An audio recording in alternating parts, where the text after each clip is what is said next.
তো সবাইকে অনেক অনেক স্বাগত আপনাদের সবার প্রিয় সীমা ঘোষ ব্লগে। আজকে হলো বৃহস্পতিবার আর আজকে তো মারাত্মক ঠান্ডা ওরে বাবারে। আমাকে দেখে নিশ্চয়ই বুঝতে পারছেন যে কতটা ঠান্ডা। ঠান্ডায় মানে পারা যাচ্ছে না। তার মধ্যে ভোর রাত্রে বৃষ্টি হয়েছে বোধহয়, আরও মনে হচ্ছে মাথা খারাপ করা ঠান্ডা বেড়ে গেল। মানে মনের দিক থেকে ঠান্ডাটা যেন বেশি কন করছে। ঠান্ডা যত বাড়ছে দেখছি আমার কোমরের ব্যথা আর হাঁটুর ব্যথা যেন দিন দিন বেড়েই যাচ্ছে। এত ওষুধ খাচ্ছি তাতেও যেন নিস্তার নেই। এটা ঠান্ডার জন্য আমার মা বলছে ঠান্ডায় ব্যথা একটু বেশি লাগে। আমরা চলো ঠিক আছে। ব্ল্যাঙ্কেট থেকে বেরোতে ইচ্ছা করছে না, সারাদিনই ব্ল্যাঙ্কেটের ভিতরে মনে হচ্ছে থেকে যাই। রান্না খাওয়া কিচ্ছু করা দরকার নেই, জলে হাত দিচ্ছি তো হাতগুলোয় কারেন্ট মারছে, এমন অবস্থা। তো যাই হোক, আজকে বেশি কিছু করব না। তা আপাতত ব্রেকফাস্টটা করি। আর মিঠি গেছে স্কুলে, তো এখানে চা বসিয়ে দিয়েছি, একটু আদা দিয়ে একটু চা বানাচ্ছি, কারণ ব্রেকফাস্টে খাবো রুটি। তো চা একটু না হলে তো হবেই না ঠান্ডার মধ্যে। তো এই হলো আমার ব্রেকফাস্ট, রুটি, ডিম ভুর্জি আর চা।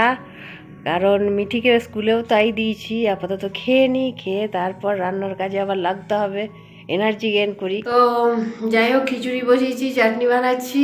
আর মিঠি যখন আসবে স্কুল থেকে ফিরে তখন ডিমের অমলেট ভেজে নেবো। কারণ ডিমের অমলেটটা আগের থেকে ভেজে রাখলে কেমন যেন চামড়া চামড়া হয়ে যায়, বাজে লাগে। ওটা গরম গরমই করবো। আর পাঁপড় ভেজে নেবো সাথে। তো আর দেখি যদি পারি তো বাঁধাকপির তরকারি একটু করে নিয়ে, অর্ধেকটা বাঁধাকপি অলরেডি আছে। এখানে হবে টমেটোর চাটনি, টমেটো কেটে রেখেছি, কড়াই গরম হতে দিয়েছি। আর এখানে হচ্ছে আমাদের গোবিন্দভোগ চালের খিচুড়ি। খিচুড়িটা ঠান্ডায় গরম গরম খিচুড়িটা হোক।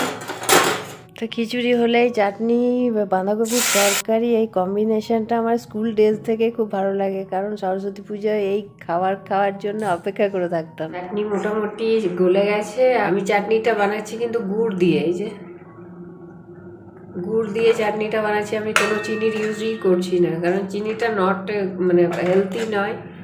গুড় দিয়ে ওই জন্য বানাচ্ছি। এবার একটু কিশমিশ দিয়ে দেবো। মিঠে আম সত্য ভালোবাসে, খেজুর ফেজুর এসব আবার যদি দিই চাটনি তো ওর আবার পছন্দ না। কাজু তো এমনি ও ওই শুধু বলে আমাকে কাজুটা না আমার ভাগে দিও, আমি এমনিই খেয়ে নেবো। একটু কটা কিশমিশ দিয়ে দিই। আর এই দু রকমের পাঁপড় আছে। এই পাঁপড় কোন পাঁপড়টা ও খেতে চায় দেখি। নর্মালি এই পাঁপড়টা হচ্ছে মশলা পাঁপড়, খেতেও নো ডাউট টেস্টি, কিন্তু ফোলে না। আর এই পাঁপড়টা তো সুইটি নিয়ে এসেছিল, খুব ভালো, ওর ভালো লাগে। দেখবো ম্যাডাম যদি বলে এটা খাবে তাহলে এটা ভাজবো, নইলে এটা।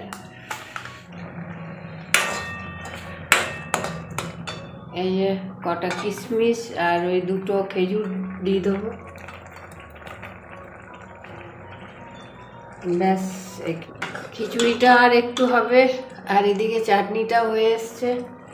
তো বাঁধাকপির তরকারিটা আপাতত ক্যান্সেল করে ভাবলাম কটা বড়া ভেজে নিই, গরম গরম বড়া ভাজাও করা থাক।